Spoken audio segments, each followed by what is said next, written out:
दौड़, और जैसे काग जहाज का अब सूजत और न ठोर।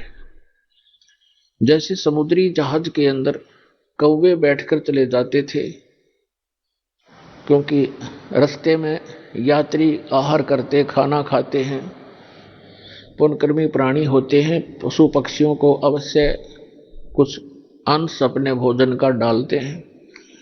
तो कौवे चले जाते हैं जहाज पर बैठकर। रात्रि के समय काफी समय बीत जाता है, काफी दूर निकल जाता है जहाज सूर्य उदय पर। पुराने समय की बातें हैं, उस समय दिशा सूचक यंत्र जो होते थे इतने एफिशिएंट नहीं होते थे, और वो कई बार इस चुंबकीय चट्टानों से डिस्टर्ब हो जाते थे। समुद्र के अंदर चुंबकीय चट्टान होती है, उनसे डिस्टर्ब हो जाते थे, और जो जहाज के चालक होते थे वो अपनी दिशा और दिशा सूचक को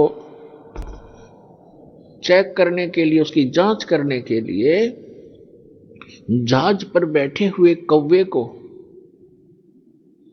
पत्थर मार मार कर उड़ने को विवश कर देते थे। और कौवे के अंदर एक विशेषता दी है परमात्मा ने कि वो भूलता नहीं रात्रि में भी तो कौन सी दिशा से चला था, पूर्व से चला था या पश्चिम से चला था, या दक्षिण से चला था या उत्तर से चला था। तो वो तुरंत उसी दिशा को उड़कर चलता है, सीधा स्ट्रेट। उससे चालक तो अपनी दिशा की जांच कर लेता है कि हम सही दिशा में चल रहे हैं या नहीं, हमारा इंस्ट्रूमेंट ठीक काम कर रहा है कि नहीं। कुछ देर के बाद वो कौवा क्या देखता है, वहां से तो उड़ गया, आगे देखता कोई भी बैठने का ठिकाना उसको दृष्टि गोचर नहीं हो रहा। वो 1500 फुट उड़ जाता है, फिर वापस मुड़ जाता है उस जहाज की ओर, क्योंकि उस जहाज के अतिरिक्त उसको अपना जीवन रक्षक कोई भी नजर नहीं आता। जहां भी देखता है वही डूबने का स्थान है, मृत्यु हो जाने का डर है। एक जहाज ही सुरक्षित स्थान उसको मिलता है। तो पुण्यात्माओं, परमात्मा ने एक संकेत दिया है कि एक दिन आपको कबीर भगवान और यो सतलोक आश्रम स्थान हरीशदास के द्वारा दिया गया ये अमृत नाम और ज्ञान आपको ऐसा लगेगा जैसे परमात्मा कहते हैं, आप फिर ऐसे कहा करोगे, बंदी छोड़ दयाल जी तुम तक हमारी दौड़, और जैसे काग जहाज का अब सूजत और न ठोर। इस परमात्मा कबीर जी के अतिरिक्त, इस सच्चे नाम के अतिरिक्त, इस सच्चे ज्ञान के अतिरिक्त आपको पूरा संसार ऐसा नजर आएगा जैसे जहाज के अतिरिक्त पूरा जल है जिसमें बैठते ही डूब जाओगे।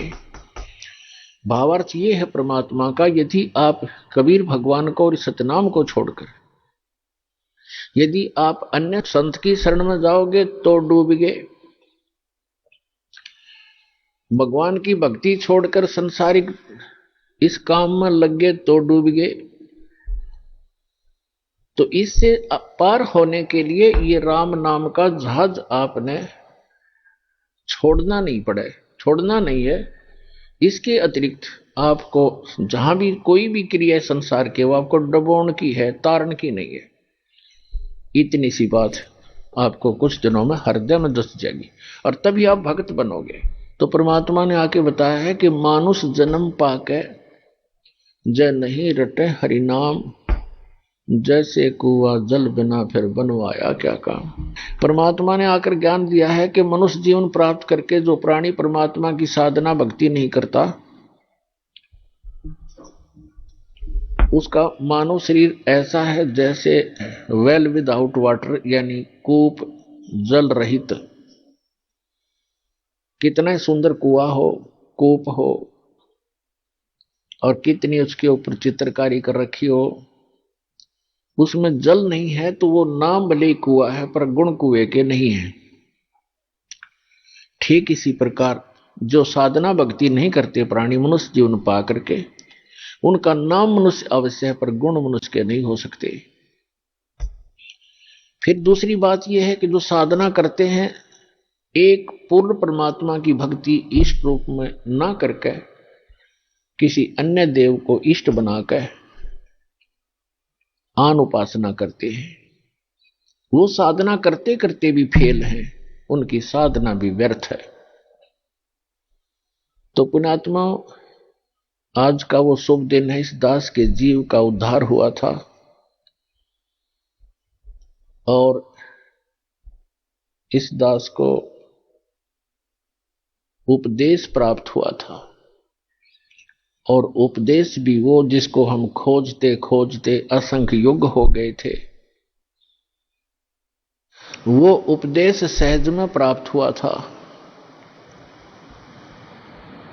वो दिन आज भी भूला नहीं जाता इस दास से। यदि हम अंग्रेजी महीनों में गिने तो 17 फरवरी सन 1988 का वो शुभ दिन, और वैसे फाल्गुन अमावस्या थी जो आज फाल्गुन अमावस्या है, ये शुभ दिन। और इस समागम के अंदर एक दो विशेषताएं हैं। एक तो दास का आध्यात्मिक जन्म हुआ। परमात्मा की वाणी में लिखा है कि जिस दिन सतगुरु भेंटिया सो दिन लेखे जान, बाकी जन्म गंवा दिया व्यर्थ गया बिना गुरु के नाम। जब तक आपको उपदेश नहीं मिलता मनुष्य शरीरधारी प्राणी को, तब तक आपका जीवन मनुष्य का नहीं है। अन्य पशु पक्षियों जैसी ही हम क्रियाएं कर रहे होते हैं, वो मनुष्य जीवन नहीं है। जिस दिन से आपको गुरु प्राप्त होता है, सच्चा गुरु, सतगुरु और सत साधना, उस दिन आपकी आत्मा का जन्म समझ लो, पुनर्जन्म, आपका मानव का जन्म स्टार्ट होता है।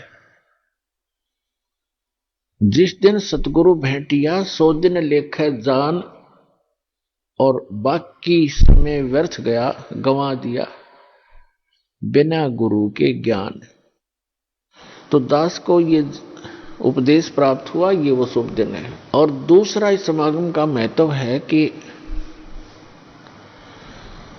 अमावस्या के तुरंत बाद जो एकम आती है, प्रथमा,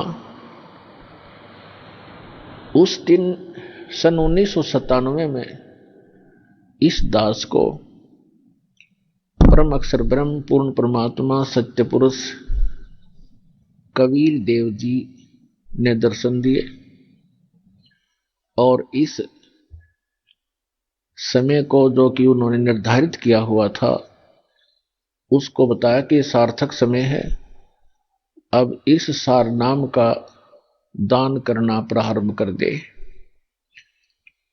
तो पुण्यात्माओं, इस समागम के अंदर ये दो महत्वपूर्ण घटनाएं दास के जीवन में घटी हैं। अमावस्या को तो नामदान हुआ दास को, और 1997 की प्रथमा को परमात्मा के दर्शन हुए।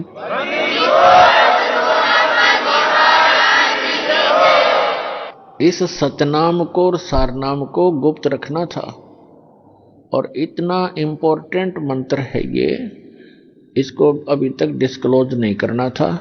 दास का भी दिल धड़क रहा था कि कहीं मैं गलत समय पर इसको सार्वजनिक ना कर दूं। सन 1994 में दास को नाम दान करने का आदेश मिला था पूज्य गुरुदेव से। तो 1997 तक दास ने कुछ एक को ये सार नाम दिया था, नहीं तो नहीं दिया था। मुझे हिचका हुआ देखकर परमात्मा को आना पड़ा, क्योंकि वो आपके लिए भटक रहे हैं। हम तो जीव हैं, जीव तो जीव जितनी सोच ही रखता है। तो पुण्यात्माओं, आज तक परमात्मा ने सतनाम और सारनाम की कितने छींट भी नहीं लगने दी किसी व्यक्ति को, इसकी भाप भी नहीं आने दी किसी तक। आदरणीय नानक साहब जी को सतनाम प्राप्त हुआ था, लेकिन उनको सख्त हिदायत दे दी थी कि अभी डिस्क्लोज मत करना, नहीं तो मेरा सारा मिशन खराब हो जाएगा, परमात्मा कबीर जी ने कहा था। ऐसे आदमी धर्मदास साहिब जी को परमात्मा मिले थे, सचखंड सतलोक लेकर गए थे, फिर उनको सतनाम और सारनाम प्रदान कर दिया था, प्रथम मंत्र भी दिया था। उनसे भी प्रतिज्ञा करा ली थी कि धर्मदास मेरी लाख दुहाई, ये मूल ज्ञान की तबार ना जाए। फिर कहा कि धर्मदास मेरी लाख दुहाई, ये सार शब्द कहीं बाहर ना जाए। ये मूल ज्ञान और सार शब्द बार जो पढ़ी, ये बिचली पीढ़ी हंस नहीं तरही। आप उस बिचली पीढ़ी में जन्मे हो जिसके लिए परमात्मा इस भक्ति को संभाल के रखे हुए था, और आपके लिए पिटारा खोल दिया, खजाना खोल दिया परमात्मा ने।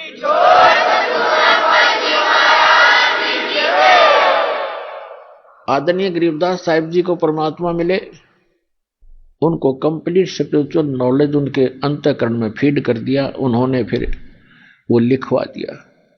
लेकिन गरीबदास साहिब जी ने किसी को भी ये मंत्र नहीं दिए सतनाम और सारनाम, केवल एक संत को दिए थे। उसको ऐसी प्रतिज्ञा कराते रहे कि आगे किसी को बताना नहीं, आप जाप करो, केवल एक संत को बताना है, उत्तराधिकारी आपका।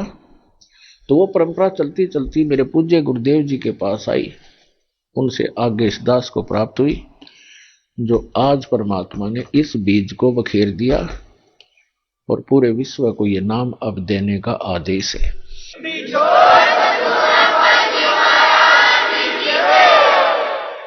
तो पुण्यात्मा, भक्ति करने के लिए, परमात्मा पाने के लिए, आत्म कल्याण कराने के लिए सबसे प्रथम हमारा गुरु होना चाहिए। परमात्मा कहते हैं गुरु बिन माला फेरते, गुरु बिन देते दान, गुरु बिन दोनों निष्फल हैं, चाहे पूछो वेद पुराण। पूर्ण संत के बिना, सतगुरु के बिना यदि आप जी नाम जाप भी करते हैं और कोई दान धर्म भी करते हैं, वो आपका व्यर्थ है। फिर उदाहरण देते हैं कि राम कृष्ण से कौन बड़ो, उन्हों भी गुरु कीन, और तीन लोग के वे धनी, गुरु आगे अधीन। परमात्मा हमें याद दिलाते हैं कि गुरु के बिना यदि कोई साधना करता है वो व्यर्थ है, दान धर्म करता है वो भी व्यर्थ है। फिर उदाहरण देते हैं कि कोई अपने आप में ये समझे कि गुरु की शरण में जाना आवश्यक नहीं है, तो आप जी यानी विशेषकर सनातनी लोग, हिंदू धर्म के व्यक्ति श्री राम और श्री कृष्ण जी को सुप्रीम पावर मानते थे। तो परमात्मा ने उन्हीं का उदाहरण देकर बताया है कि राम कृष्ण से कौन बड़ो, उन्हों भी गुरु कीन, और तीन लोग के वे धनी, गुरु आगे अधीन।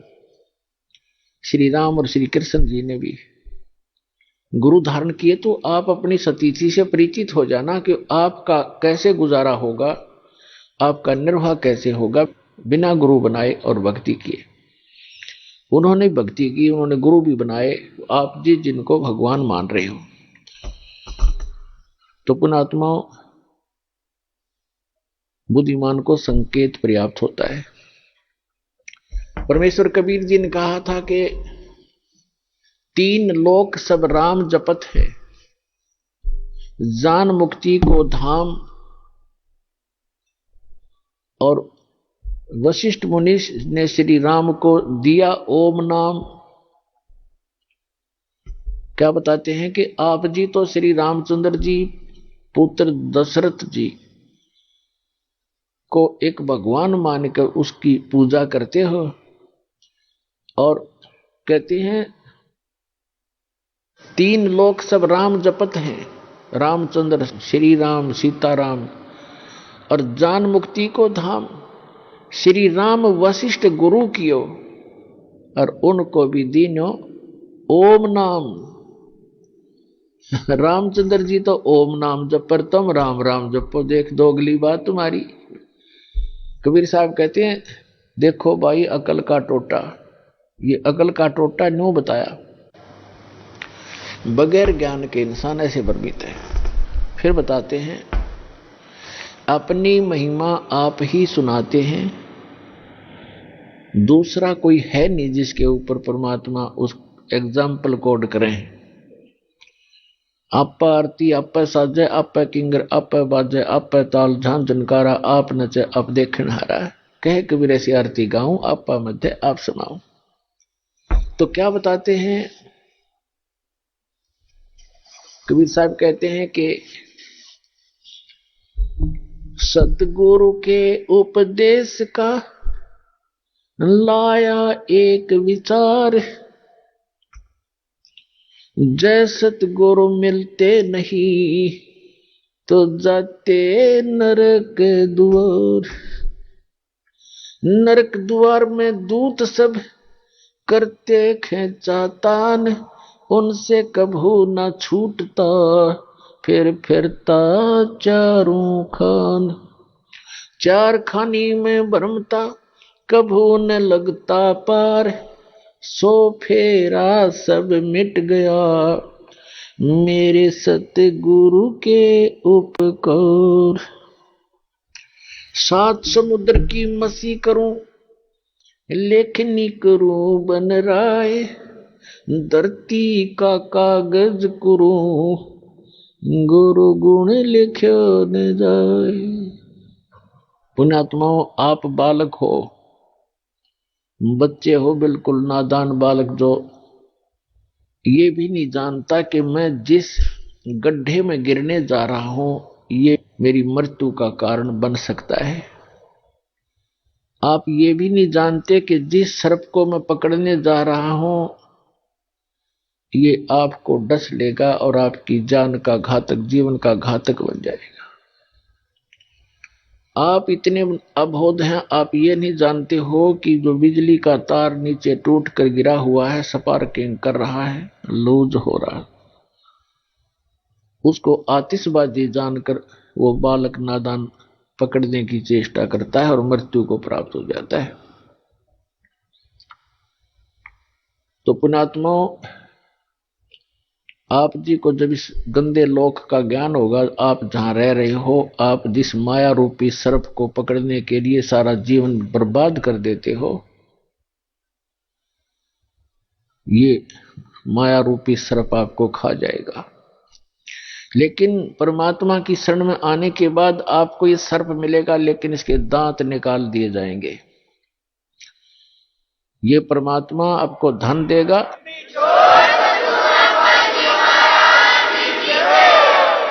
आपको एक नंबर से धन देगा, क्योंकि फिर ये आपको डसेगा नहीं। दो नंबर से कमाया हुआ धन आपके लिए सर्प बन जाता है, और एक नंबर से कमाया हुआ और दान धर्म के द्वारा प्रतिफल से प्राप्त किया हुआ धन, उस माया के फिर दांत निकाल दिए जाते हैं, वो डसती नहीं। तो आपको ऐसे तरीके से धनी बनाया जाएगा, फिर इस माया से परिचित कराया जाएगा कि सर्व सोने की लंका थी वह रावण से रणधीरम, एक पलक में राज बिराजी जम के पड़े जजीरम। इस माया ने के चाटांगे जोड़ जोड़ के दर भी दी, यहाँ पर हम चले गए, पाछे मन हमारी सी निकम्मी संतान पैदा हो जा, वो पाप कर्म तो हमारे पल्ले लिखे गए और फूकेंगे वो बाद वाले। बच्चे की किस्मत वो साथ लिखा कर लाता है, उसको उतना ही मिलेगा। यदि इस परमात्मा की शरण में उसको जोड़ दिया तो वो जो उसको आवश्यक होगा वो सारा मिलेगा। हमने इस उद्देश्य से अपने कर्म नहीं बिगाड़ने चाहिए कि अपने बेटे बेटियों को धनी बनाऊं, मैं चाहे नरक में जाऊं।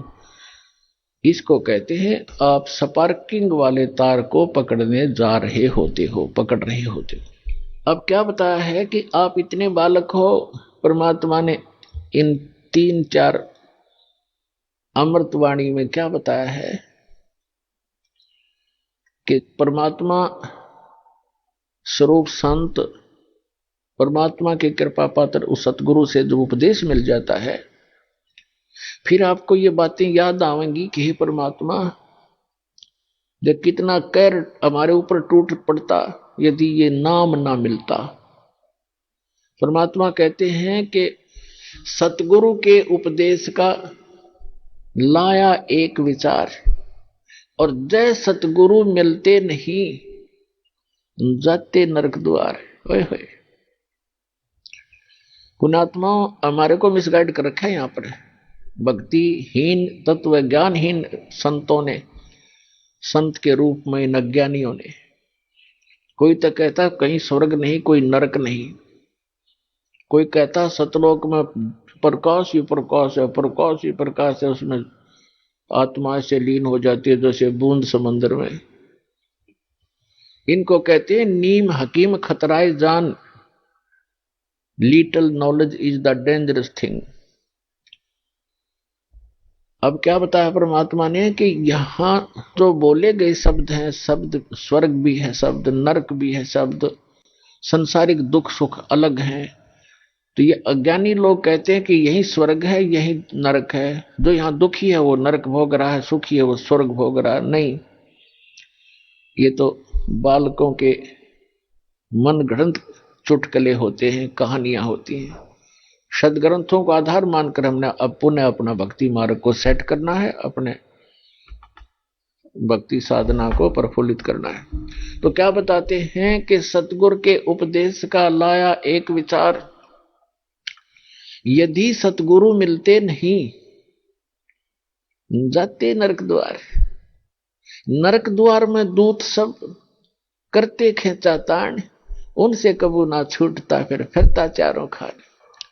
जैसे नरक में जब डाला जाता है इन प्राणियों को, उस समय उसके भयंकर दुख को देखकर, उसकी षड्हांत को देखकर वो वापस भागते हैं, क्योंकि लाखों की संख्या में ठोके जाते हैं उसमें, और वो वापस भागते हैं। पीछे यम के दूत बड़े बड़े भाले, छुर्रे, तलवार, मुगदर, ये गदा लिए खड़े होते हैं। जो वापस भागता उसके सिर में मारते। सूक्ष्म शरीर में प्राणी मरता नहीं, पर दर्द दूना होता है। उनको ऐसे ठोका जाता जैसे पशु को फाटक में रोका करते हैं लठ मार मार के, और फिर उसमें पटक देते हैं। तो वहां परमात्मा बताते हैं कि नरक द्वार में दूत सब वहां करते खेचा ताण, उनसे कदे नहीं छूटता, और फिर फिरता चारों खान। फिर उससे निकल कर नरक का जो समय भोग कर फिर बाहर आता तो 84 लाख प्रकार के इन प्राणियों के शरीरों में कुत्ते, गधे, सुअर, गंदी नाली के कीड़े, पशु पक्षी, जलचर, ये कष्ट और भोगने पड़ते हैं। और इस परमात्मा के सच्चे नाम से, सतगुरु की शरण में आने से ये सारे दुख बाईपास निकल गया आपके। अब विचार करके देखना पुण्यात्मा, भी तो आपने पता नहीं इस अध्यात्म ज्ञान का, आपने लोक वेद सुना है, दंत कथाएं सुनी है, फिर मानव शरीर में जिसको जरा सा थोड़ा सा सुख है उसने भगवान की हो सकता ही नहीं। और जब कैर टूट जाते हैं फिर भगवान की खोज शुरू होती है, तो ये नकली संतान की कमी नहीं, इनको ब्रह्माटिक करवा देता है ये काल, लुटपेट कर आखिर में ये नास्तिक हो जाते हैं या मृत्यु को प्राप्त हो जाते हैं। दो ऑप्शन छोड़ता है। अब आपको परमात्मा मिले हैं, आपके अपने पिता मिले हैं। माता पिता कभी अपने बच्चे को दुख नहीं देगा, चाहे आप कितना दुखी हो ले। तो आपको वो परमात्मा अब मिले हैं, वो पिता मिले हैं आपके। आप इसकी मर्यादा में रहना और इस जहाज से उतर मत जाना, फिर आप देखना आपको कैसे सुख देगा। क्या बताते हैं कि मानत नामन मोरा साधो, मानत नामन मोरा रे, बार बार मैं ये समझाऊं जग में जीवन थोड़ा रे। फिर क्या बताते हैं, कहते हैं शरण पड़े को गुरु संभाले, शरण पड़े को गुरु संभाले, जान के बालक भोला रे। कह कबीर तुम चरण चित राखो, जो सुई में डोरा रे। अब देखो परमात्मा कहते हैं कि आपको भगवान यानी इस दास को तो निमित्त बना रखा है, सारा का सारा कार्य वो कबीर भगवान कर रहे हैं, आपका पिताजी।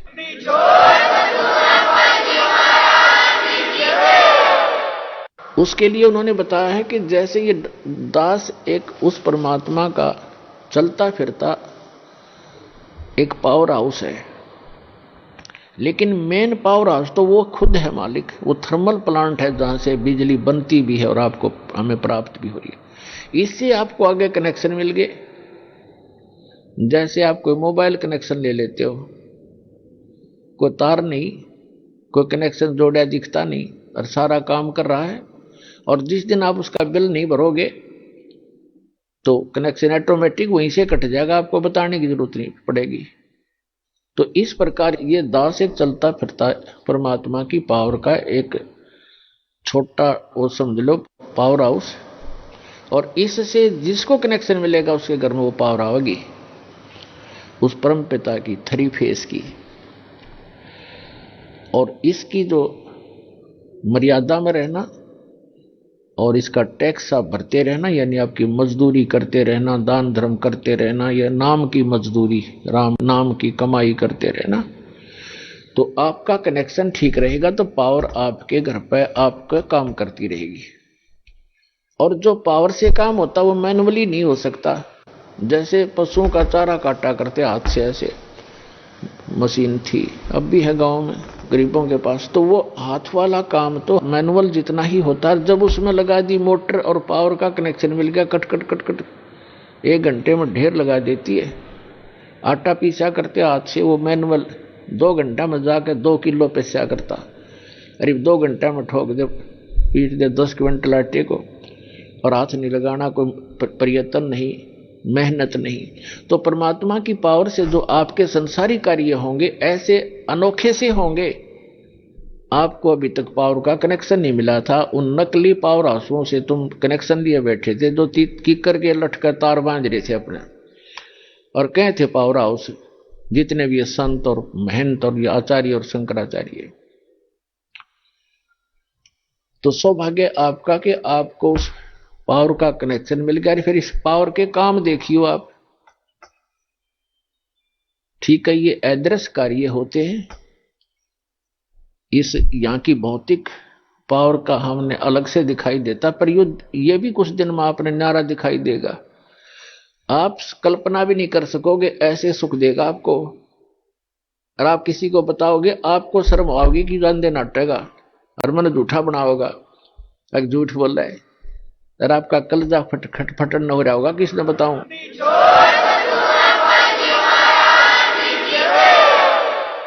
तो प्रसंग चल रहा है कि सतगुरु के उपदेश का लाया एक विचार, जय सतगुरु मिलते नहीं हम जाते नरक द्वार। नरक द्वार में दूत सब ये करते खेचा तान, उनसे कदे ना छूटता फिर फिरता चार खानी में भरमता। 84 लाख योनियों में गधे कुत्ते सुअर की योनि भोगता, और कभू न लगता पार, 100 फेरा सब मिट गया मेरे सतगुरु के उपकार। ओए होए, यानी उस गुरुदेव जी के उपकार से ये सारा मेरा झंझट समाप्त हो गया। गुणात्माओं देखो, उद्देश्य रखना अपने यहां से पीछा छुटवाने का। ऐसा ज्ञान बता दिया जाएगा, आपको आत्मा से ग्लानि हो जाएगी पुनर्जन्म की, और जब तक आत्मा में हेट नहीं होगी इस पुनर्जन्म की, तो आपका कभी ना कभी पैर फिसल जाएगा। ठीक है, यदि आप पार नहीं हुए तो आपके पास इतना भक्ति धन हो जाएगा कि आपका हजारों युगों तक तो ये काल आपके पंजे धरती पर नहीं टेकने देगा, और इस पृथ्वी पर बिना मोक्ष नहीं हो सकता। वो प्रत्यय का जबरदस्त भयंकर जाल है, वहां आपके पुण्यों का नाश करवाता है। वहां देवता बना के, इंद्र बना करके, वहां बड़े बड़े आपको होटल बना रखे, नाचना गाना सारा दिन, काम में कोई नहीं, अपनी पूंजी आपकी नाश होती है। वहां ऐसे ऐसे जुगाड़ जोड़ रखे, और आपके ही कमाई से अपना यो धंधा चला रहा है, यो 21 ब्रह्मांड चला रहा है। आपके पुण्यों का 10%, किसी रेस्टोरेंट में इसने 15% और किसी में 25% की कटौती यानी कमीशन रखा है। उस कमीशन से ये काम चला रहा है। ये तो भिखारी है उस भगवान के आगे, जिसको तुम भगवान मानकर पूज रहे थे ब्रह्म तक। तो पुण्यात्मा, यहां परमात्मा बताते हैं कि सतगुरु की शरण में आने से आपके ये सभी संकट दूर होंगे, जन्म और मृत्यु का रोग नाश होगा। इसमें प्रथम तो आपको बताया कि गुरु होना चाहिए, और गुरु भी सच्चा हो, सतगुरु हो, तो सतगुरु की जो पहचान आपको बता दी गई है, और जब तक सतगुरु नहीं मिलेगा आपका मोक्ष नहीं हो सकता है। उसके बाद फिर दूसरा आता है कि नम्रता हो। सत्संग में जब प्राणी आवे तो केवल ये उद्देश्य रखे। कैसे? परमात्मा कहते हैं संत मिलन को चालियो तज माया अभिमान, जो जो कदम आगे रखे वो हे यज्ञ समान।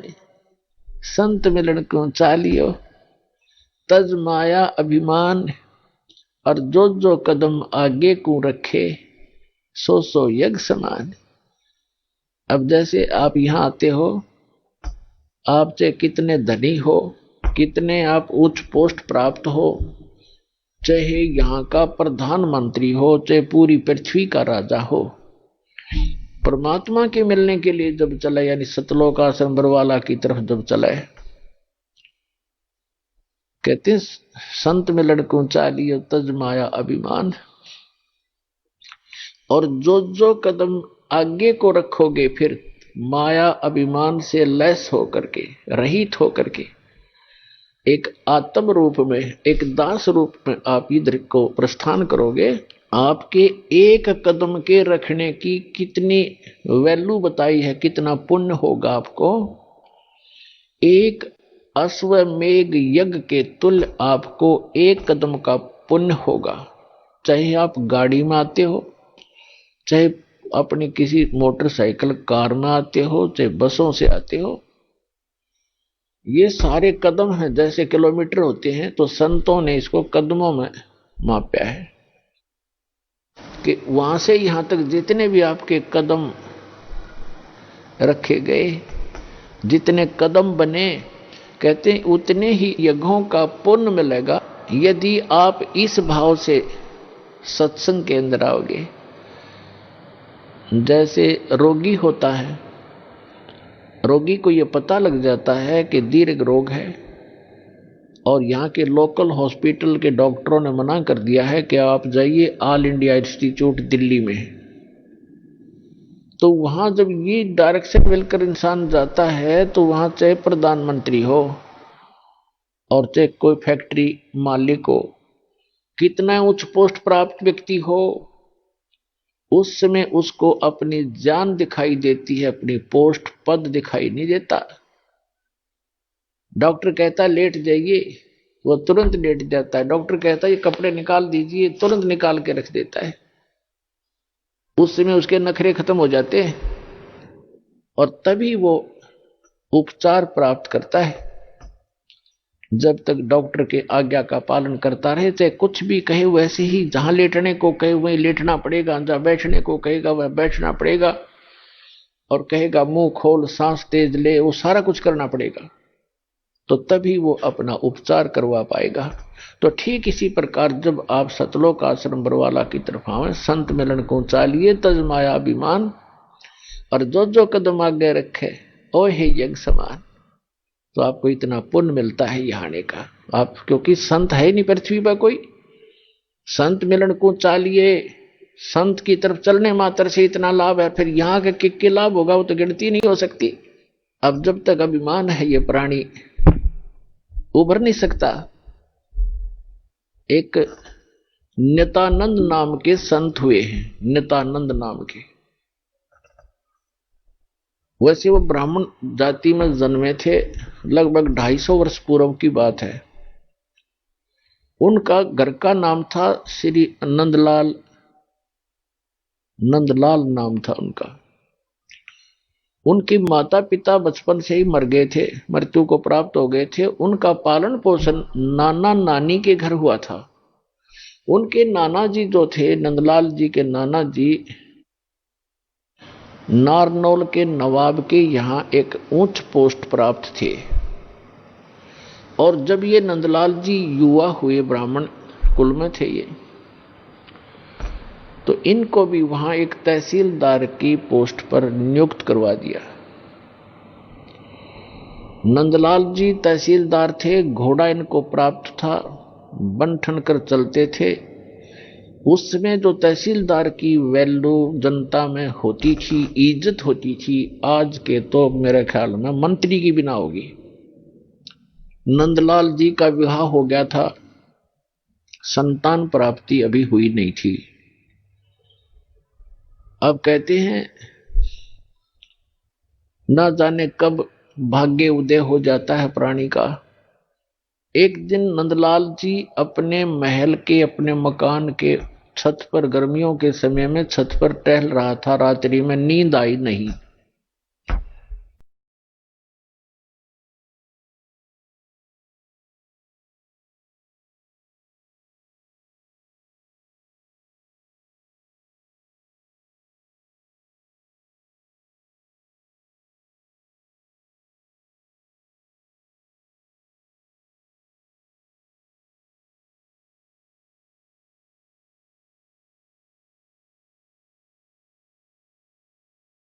सारी रात सत्संग सुना, नींद और खत्म होगी। कुछ तो परमात्मा की दया उस पर हुई कि वैसे नेचुरल नहीं आई नींद। और वो ज्ञान सुना, वो सत्संग सुना कि मनुष्य जीवन किस लिए प्राप्त होता है, इसको हम कैसे व्यर्थ कर रहे हैं। चाहे प्रधानमंत्री बन जा, यदि भक्ति नहीं है तो व्यर्थ है ये जीवन इसका। अगम निगम को खोज ले बुद्धि विवेक विचार, उदय अस्त का राज मिले तो बिन नाम बेगार। सत्संग के अंदर ये ज्ञान कराया जाता है कि जैसे कोई भी राजा बना है तो अपने पुण्य कर्मों से बना है, और भक्ति नहीं करता वो प्राणी अपने पुण्यों को, जो पूर्व जन्म के संग्रहित पुण्य हैं, उसके भाग्य में डिपॉजिट करके भेज रखा भगवान ने, उनको नाश ही कर रहा है, उनको खर्च रहा है। वो अब भविष्य की कमाई नहीं कर रहा है, भविष्य के लिए कुछ आगे का डिपॉजिट नहीं कर पा रहा है, केवल खर्च खर्च ही कर रहा है। परमात्मा क्या बताते हैं, अगम निगम को खोज ले बुद्धि विवेक विचार, उदय अस्त का राज मिले तो बिन नाम बेगार। पुराने समय की बात है, अब बातें याद आती हो, पिछली कथाएं। एक 3 व्हीलर वाला था, बड़ा 3 व्हीलर, जो पहले पेट्रोल के चले थे, हमारे गांव से और लाखन माजरा गांव है, वहां तक 3 व्हीलर चला करते थे 2। उनमें से एक नहीं आया। एक दिन दूसरे ने पूछा कि कल क्या कारण हुआ, पहुंचे नहीं। तो उस 3 व्हीलर वाले ने बताया कि कल मैं बेगार में फंस गया था। बेगार क्या होती थी कि पहले पुलिस वालों के पास ये मोटर गाड़ियां नहीं होती थी। वो किसी भी जीप वाले को या किसी टेम्पू वाले को, वो 3 व्हीलर वाले को या 4 व्हीलर वाले को सामने खड़ा कर लेते थे थाने का आगे। कहीं रेड मारनी हो, किसी प्रकार की कोई भी उन्होंने कहीं जाना होता था अक्षेत्र में, तो उन्होंने पकड़ लिया पुलिस वालों ने, और सारा दिन उसको टिकन नहीं दिया। को 20 गांवों के अंदर पहुंचे, इधर उधर गए, और तेल भी उस 3 व्हीलर वाले ने अपने पल्ले से डलवाया, अपनी जेब से। तेल भी उसने अपनी जेब से डलवाया, और सारा दिन मनमाने 200 से 300 किलोमीटर का क्षेत्र तय कर दिया। आम आदमी तेनो दिखा जानो बड़ा स्पीड से चल रहा, बड़ी कमाई कर रहा होगा, कर रहा था, अपने ही पल्ले से खर्च कर रहा था। तेल का भी कमाई तो थी नहीं उस दिन। तो उसको बिगाड़ बताते हैं। तो 3 व्हीलर वाले ने बताया कि मैं ऐसे ऐसे कल पुलिस का फंस गया था बिगाड़ में, और 200 रुपये का पेट्रोल अपनी जेब से फूक का आया, कल कुछ चवन्नी मिली नहीं। उस समय के 200 रुपये आज के 20,000 रुपये, इतना वो खर्च हुआ उसका। तो पुण्यात्माओं, जो आज कोई भी उच्च पोस्ट प्राप्त है, कोई डॉक्टर है, इंजीनियर है, चीफ इंजीनियर है, आईपीएस है, आईएएस है, जज लगे हैं, मंत्री हैं, मुख्यमंत्री हैं, प्रधानमंत्री हैं, या एमएलए एमपी बने हैं, या अन्य कोई अच्छे व्यवसायिक व्यक्ति हैं, धनी हैं, तो वो क्या करते हैं, जैसे परमात्मा उनके लिए बताता है कि अगम निगम को खोज ले, भविष्य के बारे में कुछ सोच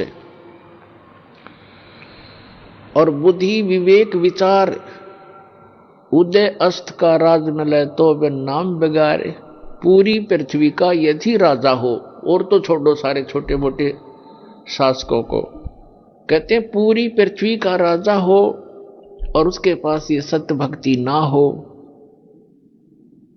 अब उसकी चहल पहल न देखे, तो आदमी ने सोचा इस जैसा सुखी नहीं, रियो तो बड़ा ठाठ कर रहा है, और ठाठ तो कर रहा है लेकिन अपने जीवन को बारह बाट कर रहा है।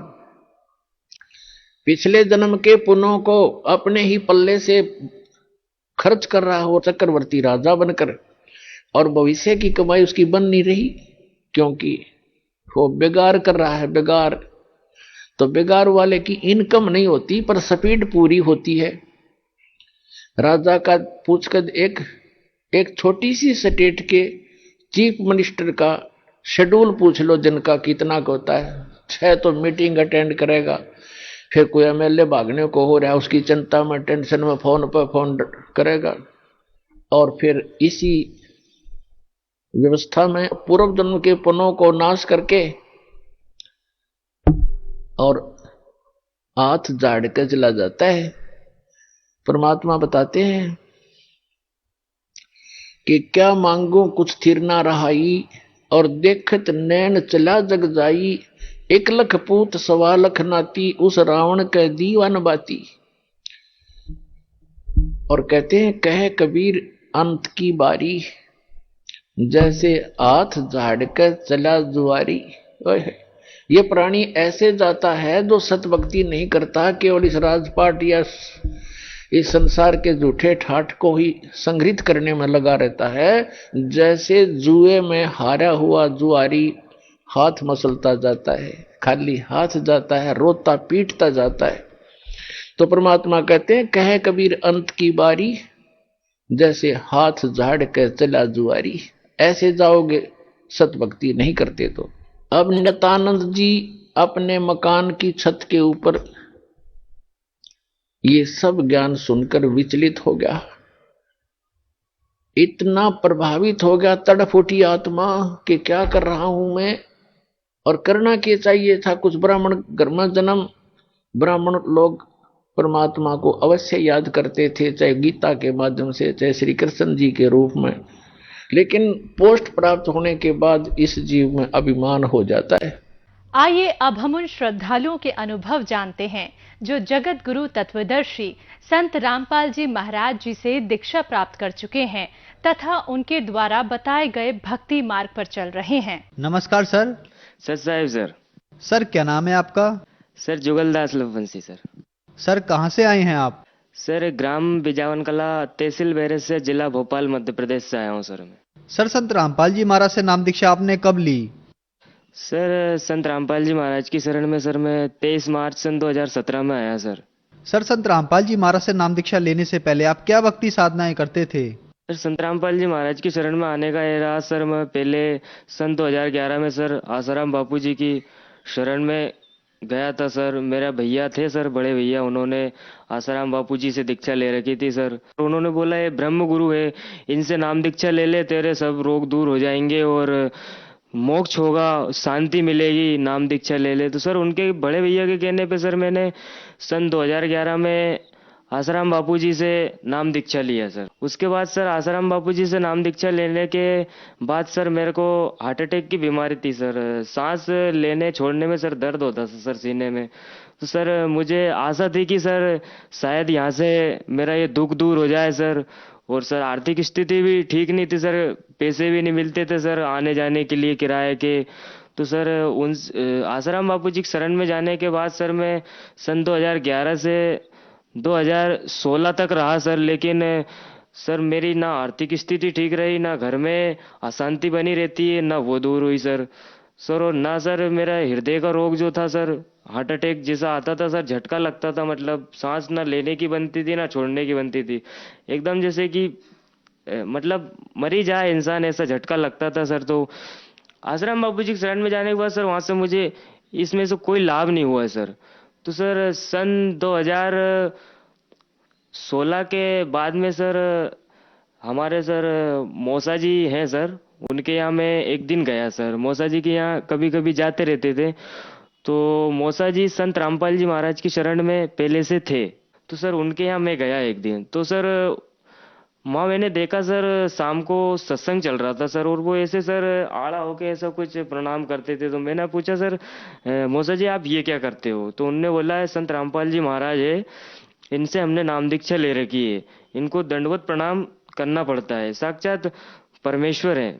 तो मैंने कहा ये टीवी पे आप कैसे क्या देखते हो, ये क्या बताते हैं ऐसे पन्ने खोल खोल के? सर मेरे को ऐसा होता था कि ऐसे ही क्यों ऐसे टाइम वेस्ट कर रहे हो आप? तो उन्होंने कहा कि ये पूर्ण गुरु है, इनसे नाम लेने मात्र से बहुत लाभ होता है, तू इस ज्ञान को समझ और इनकी शरण में आ जा, अगर तेरे भी जो दुख कष्ट होंगे वो भी दूर हो जाएंगे। तो मैंने कहा मैंने आसाराम बापू जी की शरण ले रखी। बोले तू एक बार संत रामपाल जी महाराज का ज्ञान भी समझ के देख। तो सर उन्होंने मुझे, मैंने कहा ठीक है देख लूंगा टाइम मिलेगा। तो सर मुझे ऐसा इंटरेस्ट नहीं था सर, पहले वो फिल्मी टाइप का सर, सब वो सीरियल वगैरह ये देखता था, फिल्म वगैरह, तो इस चीज़ों में इंटरेस्ट नहीं रखता था सर। तो उन्होंने सर मुझे एक बुक दी सर, ज्ञान गंगा करके एक पुस्तक थी सर। तो उन्होंने कहा कि इस पुस्तक को पढ़ना, इस पुस्तक को पढ़ने के बाद इसमें बताना तुझे क्या समझ आया, और इसमें कुछ अगर गलत हो कि ये मुझे गलत लग रहा है तो बताना हमें, क्योंकि हमारे गुरुजी संत रामपाल जी महाराज सभी वेद शास्त्रों से प्रमाणित ज्ञान बताते हैं। तो पुस्तक लेके गया सर मैं, ज्ञान गंगा। तो सर उसको मैंने एक दिन टाइम मिला, मैंने कहा यार पुस्तक पढ़ते हैं, धार्मिक ज्ञान गंगा दी थी, आखिर देखते तो है उसमें कैसा क्या है। सर उसको खोला मैंने, उसकी पृष्ठभूमि देखी सर मैंने। तो उसकी पृष्ठभूमि देखी सर, मुझे ऐसा लगा ब्रह्मा विष्णु महेश अजर अमर नहीं है, ये नाशवान है, शेरावाली का पति है, हम जन्मते मरते, इनमें किसका स्वार्थ है? सर मेरा ये सुन के मैंने कि ये क्या है, ये तो कुछ सच हो सकता है कि ब्रह्मा विष्णु महेश की मृत्यु हो सकती है, शेरवाली का पति हो सकता है, हम ब्रह्मा विष्णु महेश अजर अमर नहीं है, इनकी मृत्यु हो सकती है? तो सर मुझे ये विश्वास नहीं हुआ सर। मैंने अनुक्रमणिका में देखा सर, उसके पृष्ठ क्रमांक गया, खोला ज्ञान गंगा में, देखा मैंने पृष्ठ क्रमांक इस पे लिखा है पूरे सर। उसमें मैंने देखा है कि संत रामपाल जी महाराज की जो ज्ञान गंगा पुस्तक है, उसमें सर मुझे प्रमाण सहित देखने को मिला कि हाँ वास्तव में सदग्रंथ वेद शास्त्र प्रमाण सहित बता रहे हैं कि वास्तव में ब्रह्मा विष्णु महेश अजर अमर नहीं है, ये नाशवान है, इनकी जन्म और मृत्यु होती है। तो सर मुझे ऐसा लगा कि ये तो वास्तव में सही है, ये तो सभी वेद शास्त्रों से प्रमाणित ज्ञान बता रहे हैं, और उसका प्रूफ भी दे रहे हैं कि गीता अध्याय नंबर श्लोक सहित इसमें ये लिखा है।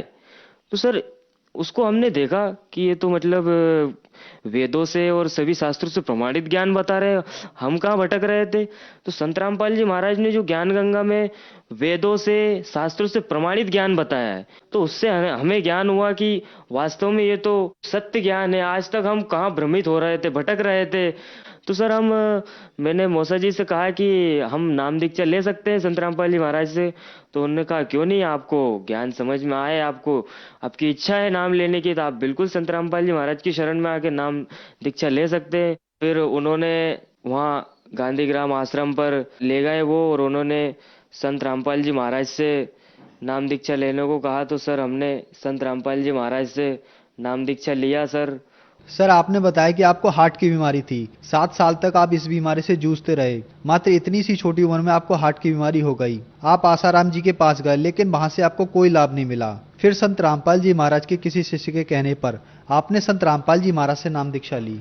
तो क्या संत रामपाल जी महाराज से नाम दीक्षा लेने के बाद आपकी जो बीमारियां थी वो ठीक हुई, और क्या कोई लाभ भी प्राप्त हुए आपको संत रामपाल जी महाराज से नाम दीक्षा लेने के बाद? सर संत रामपाल जी महाराज की शरण में ना आने से पहले से सर मुझे एक बीमारी थी, हार्ट अटैक की, जो सर सांस लेने में दिक्कत होती थी सर। कोई भी काम करता रहता था तो सर अचानक हार्ट अटैक आ जाता था, तो सर वही सांस थम जाती थी, सांस लेने की बनती थी ना छोड़ने की बनती थी। संत रामपाल जी महाराज की शरण में आने से पहले मैंने जांच भी करवाया था कि, और आसपास अस्पतालों में भी दिखवाया था। मम्मी देवी देवताओं के पास, इनके पास भी लेके जाती थी, वो बोलते थे ये पूजा कर देना, वो कर देना, इससे ठीक हो जाएगा। तो वहां से भी ठीक नहीं हुआ सर। तो सर एक दो बार अस्पताल में भी बताया सर, उन्होंने टेबलेट दी सर, 15-15 20-20 दिन का सर कोर्स दिया उन्होंने, वो भी किया सर। कुछ दिन 15 दिन का कोर्स रहते थे तो सर 2 दिन आराम रहता था सर मुझे बस। उसके बाद कोर्स खत्म हुआ। वैसे सर दिन में 3-4 बार वो मुझे अटैक टाइप का आता रहता था सर। तो वो गोली दवाइयों से मुझे कोई लाभ नहीं हुआ सर। तो डॉक्टर ने सर पूरी छाती का एक्सरा किया तो उन्होंने कहा सर आपके हृदय के गठन टाइप की बनी हुई है, आपका ऑपरेशन करके उसको सर निकालना पड़ेगा। मैंने एक्सरा करवाया था, उसकी रिपोर्ट और एक्सरा है सर। ये पूरे एक्सरे रखे हैं छाती के। उन्होंने 2-3-4 एक्सरे करे, बताया कि आपके यहाँ दिक्कत है, इसको ऑपरेशन करके निकालना पड़ेगा। तो सर उन्होंने कोर्स दिया था कि आप ये कोर्स खाइए 15 दिन तक। अगर आपको ये कोर्स खाने के बाद आपको आना है, आपका ऑपरेशन किया जाएगा और आपकी ये बीमारी तभी ठीक हो पाएगी। तो सर वो कोर्स तो मैंने ले लिया सर वहाँ से। और उसकी कुछ जो टेबलेट थी सर वो लेता भी रहता था मैं। जब भी अटैक आता था तो मैं परमात्मा संत रामपाल जी महाराज से प्रार्थना करता था, तो ऑपरेशन भी नहीं हुआ सर। और संत रामपाल जी महाराज की दया से प्रार्थना की मैंने संत रामपाल जी महाराज से, और ये बीमारी सर इससे संत रामपाल जी महाराज की शरण में आने से इससे छुटकारा मिला सर। और आज मैं स्वस्थ हूँ सर।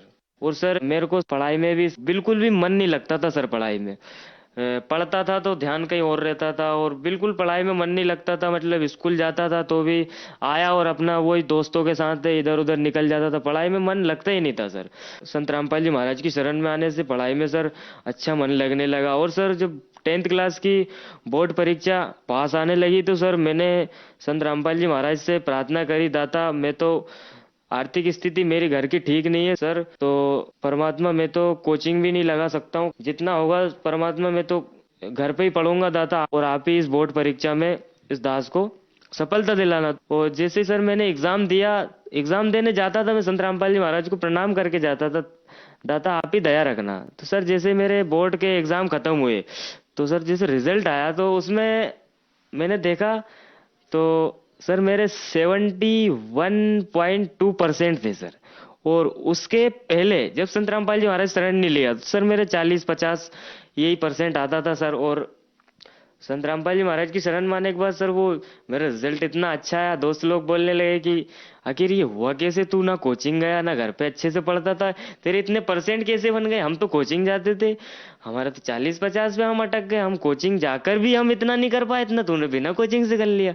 मैंने परमात्मा संत रामपाल जी महाराज का धन्यवाद किया दिल से। संत रामपाल जी महाराज की शरण में आने के बाद सर एक दिन मैं बाइक से सर को छोड़ने जा रहा था। बारिश का टाइम था थोड़ा, तो बारिश हो रही थी, धीरे धीरे गाड़ी ऐसी रोड पे थोड़ी फिसल फिसल के चल रही थी। तो मैं उनको छोड़ने जा रहा हूँ, गाड़ी में चला रहा था, पीछे वो बैठे थे। तो गाड़ी में जैसे वहां से लेके गया, उन्हें लेके जाने के बाद गाड़ी मैंने 4 किलोमीटर चलाई। 4 किलोमीटर चलाने के बाद सर मुझे खुद नहीं पता है कि 4 किलोमीटर चलाने के बाद गाड़ी मेरी कौन लेके गया चला के, कैसे चली गाड़ी, मुझे कोई अनुभव नहीं। संत रामपाल जी महाराज से ऐसा अनुभव हुआ था कि बेटा तू बस नियम में रहना और अपना जो मैंने नाम दिया है उसका सुमरन करते रहना। तो मैं उनको लेके गया सर आगे 5 किलोमीटर गाड़ी चलने के बाद। उसके आगे 5 किलोमीटर गाड़ी कैसे गई ना तो सर मैंने उसे देखा, ना मुझे पता कि कैसे चला के ले गए, कौन चला के ले गया गाड़ी। सर एक्सीडेंट ऐसा हुआ सर कि सामने वाला तेज स्पीड में आ रहा था सर, बारिश का टाइम था। जो मेरे पीछे वाला था उसने बताया, मुझे तो सर याददाश्त थी मेरी क्या पता कहाँ चली गई थी, तो उन्होंने बताया कि सामने वाला तेज स्पीड में आ रहा, उसने गाड़ी अपनी गाड़ी में ठोक दी। तो सर उसका यहाँ से सिर मतलब 12 टाँके आए थे, इतना तेज। उसका तुरंत उसे भोपाल रेफर किया था जो पीछे बैठा था मेरे, और मैं बाइक चला रहा था। मुझे सिर्फ बेहोश हुआ और मुझे ना एक्सीडेंट का दृश्य दिखाई दिया, ना कैसे एक्सीडेंट हुआ वो दृश्य दिखाई दिया, और ना कोई मुझे चोट आई। बस हल्का सा थोड़ा सा स्क्रैच आया था यहाँ पर। तो मैं अस्पताल में आया, अस्पताल में आके मुझे होश आया। संत रामपाल जी महाराज की दया से मुझे ना कोई चोट आई, और जो मेरे पीछे बैठा था उसको काफी चोट आई, उसको भोपाल रेफर किया गया, और मुझे कोई चोट नहीं आई। संत रामपाल जी महाराज की दया से मैं बिल्कुल ठीक हूँ। और संत रामपाल जी महाराज की शरण में आने के बाद घर में सर लड़ाई झगड़े क्लेश रहता था सर, शांति नहीं रहती थी सर। आपस में भाई लड़ गए, मम्मी ये वो लड़ते रहते थे सर। तो संत रामपाल जी महाराज की शरण में आने के बाद सर आर्थिक स्थिति भी घर की ठीक हो गई सर। और सर संत रामपाल जी महाराज की शरण में आने के बाद आर्थिक स्थिति तो ठीक हो ही गई सर। और सर घर में सर ये भूत प्रेत की ये साया रहता था। मम्मी बोलती थी कि आज मुसानी पूजा करना है, आज उस देवता के यहाँ जाना है, आज उस देवता के यहाँ जाना है। तो वो मतलब हफ्ते में 2-3-4 बार वो किसी किसी पंडा पंडी को मतलब बुला के लाती रहती थी कि अपने घर में किसी ने करतब करवा रखा है या फिर मेलानी यो भी अपने घर में चक्कर है, इसलिए सुख शांति नहीं आती है। तो मैं जब से संत रामपाल जी महाराज की शरण में आया, तब से मैंने अपनी मम्मी से बोला कि आप नाम ले लीजिए संत रामपाल जी महाराज से, और ये ऑटोमेटिक 9-2-11 हो जाएंगे, ऐसे बिल्कुल घर ऐसा बिल्कुल सुख शांति हो जाएगी। तो संत रामपाल जी महाराज की दया से मेरी मम्मी ने भी सर नाम दाम लिया सर, और तब से सर मम्मी भी पहले बहुत बीमार रहती थी सर। महीने में 1-2 बार सर उनको अस्पताल ले जाते ही रहते थे, बोतल वगैरह, कमजोरी थी शरीर में उन्हें काफ़ी। तो उनने संत रामपाल जी महाराज से नाम दीक्षा लेने के बाद सर वो भी अभी ठीक है, उन्हें बीमारी बहुत कम होती है सर, और आर्थिक स्थिति भी घर की ठीक हो गई सर, और मैं भी सर उस बीमारी से बिल्कुल राहत है सर मुझे। संत रामपाल जी महाराज की दया से घर का सब जो क्लेश होता था और ये भूत प्रेत बाधा, और उसके बाद ये मेरा अटैक की बीमारी और जो मम्मी बीमार रहती थी, और संत रामपाल जी महाराज की शरण में आने के बाद सब बिल्कुल ऐसा हो गया सर जिसकी मैंने सोचा भी नहीं था कि आने वाले भविष्य में मैं इतना सुख महसूस करूंगा। युवा पीढ़ी से मेरा सभी भाई बहनों से निवेदन है कि इस ज्ञान को आप शास्त्रों के से मिला ले, जैसे कि कोई भी किसी भी गुरु संत महात्माओं से जुड़े हैं, कोई सी पंथ से जुड़े हैं, लेकिन मैं भी पहले 1-2 पंथ में रहा हूँ, आसाराम बापू जी के पंथ से रहा हूँ। संत रामपाल जी महाराज जो भी ज्ञान देते हैं, जो भी भक्ति मार्ग बताते हैं, मोक्ष का मार्ग बताते हैं, सब अपने गीता जी और सभी वेद शास्त्रों में प्रमाणित ज्ञान बताते हैं। जो वेदों में प्रमाणित है, वेद कह रहे हैं कि इस नाम से और ऐसी साधना करने से मुक्ति होगी। संत रामपाल जी महाराज सभी वेद शास्त्रों से प्रमाणित और शास्त्रों के अनुकूल साधना बता रहे हैं। तो आप सभी से प्रार्थना है कि आप संत रामपाल जी महाराज के वेदों से प्रमाणित ज्ञान को समझे और संत रामपाल जी महाराज की शरण में आके उनसे नाम दीक्षा लेकर अपना कल्याण कराए। सर संत रामपाल जी महाराज से नाम दीक्षा कैसे ले सकते हैं? सर संत रामपाल जी महाराज से नाम दीक्षा लेना तो सर वैसे कोई कठिन नहीं है। ये सबके घर में आजकल टीवी तो होती है, टीवी मोबाइल, तो संत रामपाल जी महाराज का प्रवचन चलता है, अनेक चैनलों पर प्रवचन आता है। तो सत्संग के दौरान सर टीवी पे नीचे एक पट्टी चलती रहती है कि नाम दीक्षा लेने के लिए संपर्क करें, किसी भी जानकारी के लिए आप, तो उस फोन नंबर पे आप फोन लगाकर आप बात कर सकते हो, और अपने नज़दीकी नामधाम केंद्र की जानकारी आपको वो टेलीफोन नंबर लगाओगे तो वहाँ से दी जाएगी, और आपके पास में जो नज़दीकी नामधाम केंद्र होगा वहाँ का आपको पता दे दिया जाएगा, और आप वहाँ से जाके आसानी से निःशुल्क संत रामपाल जी महाराज से नाम दीक्षा ले सकते हैं। धन्यवाद सर। सत साहिब जी।